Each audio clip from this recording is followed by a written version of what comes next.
સમય એક વ્યક્તિ પાસેથી વ્યાજે 3.5 લાખ રૂપિયા લીધો હતો દાગીના પેટે. અમે એને દાગીના આપતા અને વ્યાજે દેતા, એટલે મૂડી અમારી 3.5 લાખ છે. પણ હવે એવી ઉઘરાણી કરે છે એવી રીતે કે અમને વ્યાજ પણ ડબલ આપો, એટલે અમે આપેલ પણ છે 3.5 લાખથી પણ અમે એને વ્યાજ આપેલ છે બમણું એનું.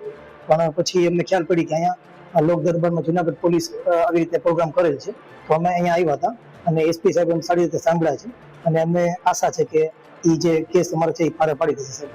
અરજદારની અનુકૂળતા મુજબ જે કંઈ એ એમની પાસે પુરાવા પછી રજૂ કરે તો એ મુજબ કાર્યવાહી કરવા તમામને સૂચના આપી છે. અને ખાસ કરીને આજે જે ઉપસ્થિત હતા એ તમામને એ બાબતે પણ સમજ કરી છે કે એમની આજુબાજુમાં પરિચિતોમાં સગાવાલામાં કોઈ પણ આ રીતના વ્યાજખોરીના દૂષણનો ભોગ બન્યા હોય, કોઈ પરિવાર એમના ધ્યાનમાં હોય તો નિર્ભય રીતના પોલીસ પાસે આવે